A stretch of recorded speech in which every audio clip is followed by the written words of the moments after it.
어떻게 잃을 것인가? 매일 아침 눈 뜨기 전 죽음과 추방에 대해 생각하라. 끔찍하게 보이는 모든 것들과 함께. 그렇게 함으로써 우리는 편견에도 과도한 욕망에도 사로잡히지 않을 수 있다.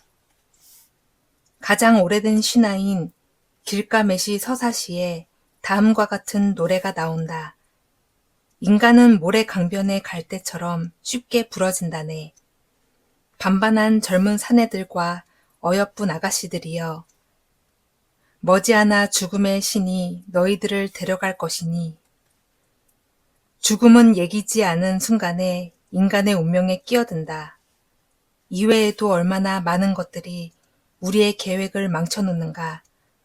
우리는 모두 인간의 유한성에 대해 잘 알고 있다. 끊임없이 변화하는 삶 속에서 유일하게 불변하는 것이 죽음이라는 사실도. 세계적으로 유명한 007 시리즈를 쓴 작가 이언 플레밍은 작중 제임스 본드의 입을 빌려 이렇게 말했다. 품격은 도박판에서 드러난다. 어떻게 따느냐가 아니라 어떻게 잃느냐에서 신사의 자질을 볼 수 있다. 인생이라는 도박장에서 돈을 딸 수 있는 사람은 없다. 잠깐의 즐거움을 누릴 수 있을 뿐. 결국은 무일푼으로 돌아가야 하는 삶에서 어떻게 잃을 것인가를 배우는 것이 바로 철학이다.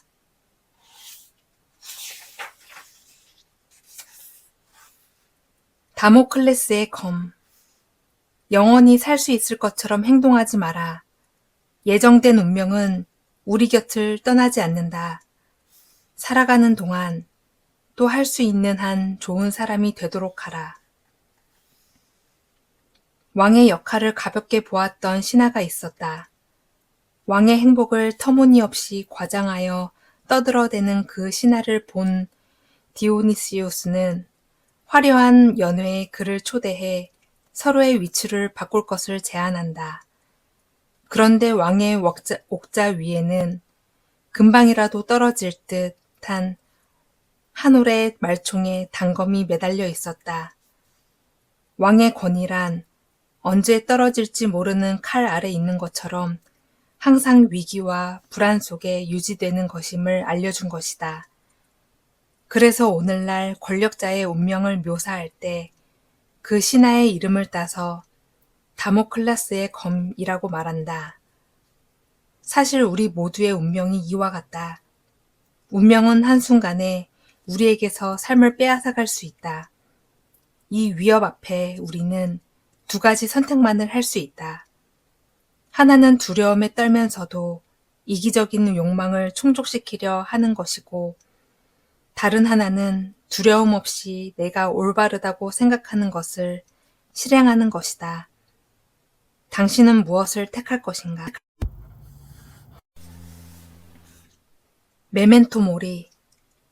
끝난 것처럼 이미 죽은 사람인 것처럼 자신의 삶을 생각하라. 남은 것의 여부는 은혜라고 생각하고 자연의 본성에 맞추어 살라. 운명이 당신을 다루는 방식을 사랑하고 맡은 역할을 다하라. 그것 외에 무엇이 더 잘 어울리겠는가? 모든 생명은 결국 죽음을 맞이한다라는 사실은 우리를 두렵게 한다. 사람들이 죽음을 되도록 의식하지 않으려 하는 이유는 생각만으로도 암울하기 때문이다. 하지만 때로는 죽음을 떠올리는 것이 삶에 대한 의지를 불태우는 계기가 되기도 한다. 누구나 결국은 죽으며 한 번밖에 살지 못한다면 이 삶을 최대한 잘 살아야 하지 않겠는가? 갈등하고 싸우기보다 화합하고 사랑하며 살아야 하지 않겠는가? 윌리엄 셰익스피어는 그의 희곡 템페스트에서 주인공 프로스페로가 결국 복수보다는 용서와 화해를 선택하면서 읊는 마지막 대사를 이렇게 적었다. 이제 다가올 나의 무덤이 생각이나 해야겠다. 라틴어로 메멘토 모리는 반드시 죽는다는 것을 기억하라는 뜻이다. 죽음을 잊지 않는 사람은 사소한 문제나 잡념에 사로잡히지 않을 것이다. 죽음에 대한 관조는 두려움을 주기 위함이 아니다. 지금 할 수 있는 일에 최선을 다하라는 의미이다.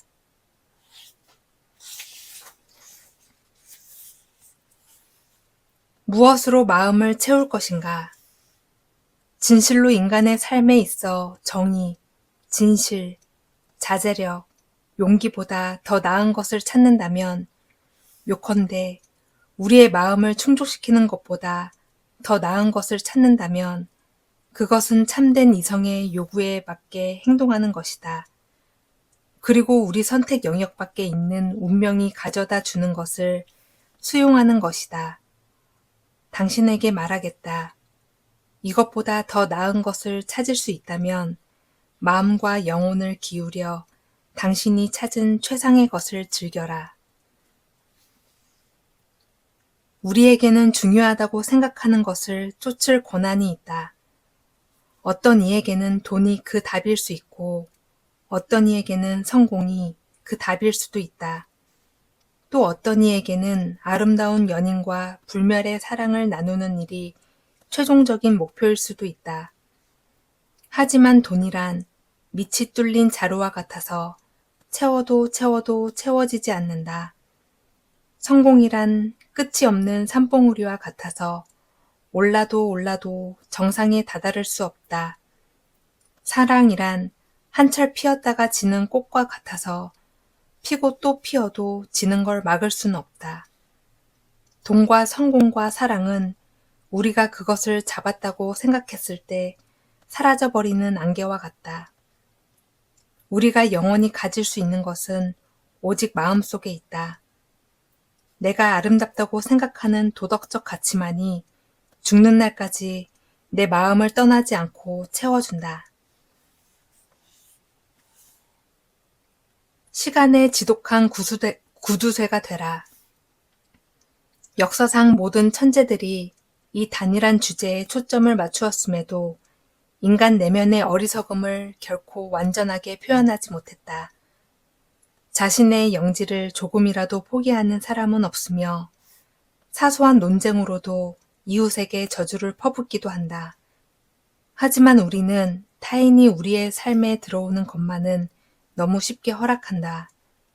더 나쁜 것은 그런 그들에게 포장도로까지 열어준다는 것이다. 통행인에게 자기 돈을 건네주는 사람은 없지 않는가? 하지만 얼마나 많은 사람들이 자신의 삶을 타인 손에 순순히 넘기는가? 재산과 돈을 꽉 움켜쥐는 것처럼 시간을 움켜쥐어라. 우리는 지독한 수전노가 되어야 한다. 전화, 이메일, 방문객, 각종 사교 모임, 뜻하지 않은 사건 등 우리의 삶에 끼어드는 방해물은 끝이 없다. 흑인 투쟁을 이끌었던 지도자 부커 워싱턴은 현대인들의 무분별함을 비판하며 이렇게 말했다. 많은 사람이 자신의 시간을 목적 없이 소비하기 위해 대기하고 있다. 세네카는 인간이 물리적 자산을 보호하는 데는 능숙하지만 정신적 자산을 지키는 데에는 해이하다는 사실을 지적했다. 물리적 자산은 언제라도 다시 획득할 수 있다. 하지만 시간은 어떤가? 시간은 삶의 종착에 다다랐을 때야 비로소 자신의 가치를 온전히 드러낸다. 대체할 수도 구매할 수도 없는 세상에서 가장 귀한 가치재라는 사실 말이다.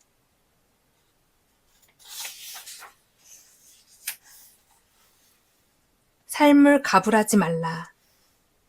다짐하건대 나는 합당한 대가를 지불하지 않은 자에게는 내게 주어진 단 한 하루도 빼앗기지 않을 것이다. 신용카드를 사용하게 되면 현금을 쓸 때보다 더 많은 돈을 쓰게 된다. 혹시 신용카드를 사용하듯 삶을 다루고 있진 않는가? 신용카드는 일종의 가불이다. 그런데 우리는 인생을 가불하는 듯이 사는 경우가 많다. 인간은 자신에게 주어진 삶이 정확히 얼마나 되는지 알지 못한다. 그래서 언제, 어느 순간 죽을 수 있다는 사실을 심각하게 받아들이지 않고 주어진 시간을 계획도 없이 마구잡이로 쓰려고 한다. 이러한 태도가 바로 가불하듯이 인생을 사는 것이다. 누군가에게 혹은 어떤 일에 시간을 투자할 때 이렇게 물어라. 이 시간을 사용해서 내가 되돌려받을 수 있는 것은 무엇인가? 세네카의 교훈은 신용카드를 자르고 현금을 사용하라는 말과 다름없다. 그는 모든 것을 실제 거래처럼 생각하라고 말했다.